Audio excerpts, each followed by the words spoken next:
കുറച്ച് ദിവസമായി കേട്ടോ ഞാനൊരു വീഡിയോ ഒക്കെ ചെയ്തിട്ട് കാണാൻ എനിക്ക് സുഖം ഉണ്ടായിരുന്നില്ല. എനിക്ക് എന്താ പറയാനായിട്ട് 2 ദിവസം കൂടുമ്പോൾ ഇപ്പോൾ ഇന്ന് എനിക്ക് ഓക്കെ ആണെങ്കിൽ 2 ദിവസം കഴിയുമ്പോഴത്തേക്ക് പിന്നെ എനിക്ക് സുഖമില്ലാതാവും. പിന്നെ പിറ്റേ ദിവസം ഓക്കെ ആവും, പിന്നെ സുഖമില്ലാതാവും. ആ ലെവലിലായിരുന്നു. പിന്നെ എന്താ പറയുക, നമ്മളെന്തെങ്കിലും സീരിയസ് ആയിട്ടൊരു കാര്യം ചെയ്യാനായിട്ട് നോക്കുമ്പോഴാണല്ലോ നമുക്ക് തടസ്സങ്ങൾ ഒരുപാട് വരുന്നത്. പിന്നെ കുഴപ്പമില്ല, അങ്ങനെ പോകുന്നുണ്ട്.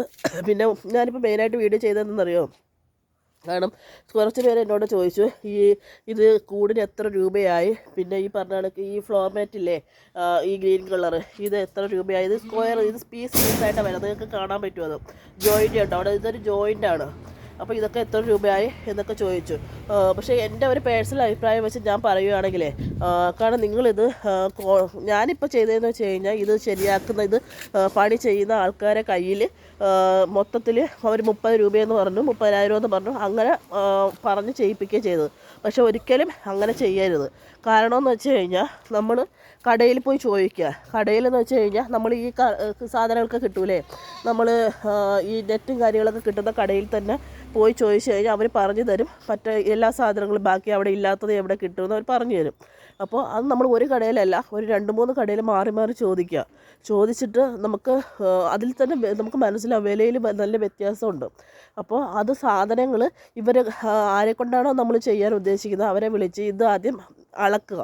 അളന്ന് എവിടെയാണോ നമ്മൾ വയ്ക്കാൻ ഉദ്ദേശിക്കുന്നത്, എത്ര നിങ്ങൾക്ക് വീതി വേണം, എത്ര നിങ്ങൾക്ക് നീളം വേണം എന്ന് നോക്കി നിങ്ങളത് അളന്നതിന് ശേഷം മാത്രം നിങ്ങൾ അവരിൽ നിന്ന് അളവ് വാങ്ങിച്ചിട്ട് നിങ്ങൾ കടയിൽ കൊണ്ടുപോയി ചോദിച്ച് അത് കട്ട് ചെയ്ത സാധനങ്ങൾ അവർക്ക് ഇറക്കി കൊടുക്കുക. ഇറക്കി കൊടുത്തിട്ട് അവർക്ക് പിന്നെ ഈ ഉണ്ടാക്കുന്ന 2 ദിവസമൊക്കെ ആകുമ്പോൾ സുഖമായിട്ട് ഒരു കൂട് റെഡിയായി കിട്ടും. അപ്പോൾ അതിന് ശേഷം നിങ്ങൾക്ക് അവർക്ക് ഉണ്ടാക്കുന്നതിൻ്റെ കൂലി നിങ്ങൾ കൊടുത്താൽ മതി. മനസ്സിലായോ? എങ്കിൽ നമുക്ക് വളരെ ലാഭമായിട്ട് നമുക്ക് നല്ല രീതിയിൽ ഉണ്ടാക്കിയെടുക്കാൻ പറ്റും. അല്ലാതെ നമ്മൾ മൊത്തത്തിൽ അവർ കോൺട്രാക്റ്റ് കൊടുത്ത് അവർ തന്നെ സാധനം വാങ്ങിച്ചുകൊണ്ട് വന്ന് ചെയ്യുമ്പോഴത്തേക്ക് നമുക്ക് പ്രൈസിൽ ഒരുപാട് മുകളിലോട്ട് ആവും പ്രൈസ്. മറ്റത് നമുക്ക് കുറേ കൂടി ലാഭം കിട്ടും നമുക്ക്. എൻ്റെ ഈ സൗണ്ട് കേട്ടൊന്നും തോന്നല്ല കേട്ടോ. എനിക്കാണെങ്കിൽ ഞാൻ പറഞ്ഞില്ലേ, പനിയായത് കാരണം എനിക്ക് സംസാരിക്കാനൊന്നും വയ്യ. അതുകൊണ്ടാണ് പ്രശ്നം കേട്ടോ. അതൊന്നും തോന്നരുത് നിങ്ങൾക്ക്. പിന്നെ സത്യം പറഞ്ഞാൽ ഒന്നും ഇപ്പോൾ തീരെ ശ്രദ്ധിക്കുന്നില്ല, ആരെയും ശ്രദ്ധിക്കുന്നില്ല. എന്താ പറയുക, ഇത്തിരി ബാക്കിലോട്ടാണ് ഞാൻ. എനിക്ക് മക്കളെ പൊന്നു, എൻ്റെ ചോദിക്കുട്ടി, നിനക്ക് എന്തിനു വേണം? എൻ്റെ മോള് നിൽക്കുന്ന കേട്ടോ. ഇത് മോനല്ല കേട്ടോ, മോളാട്ടോ. നമ്മൾ മുളകൊക്കെ കണ്ടോ പൂത്ത് തുടങ്ങി കേട്ടോ.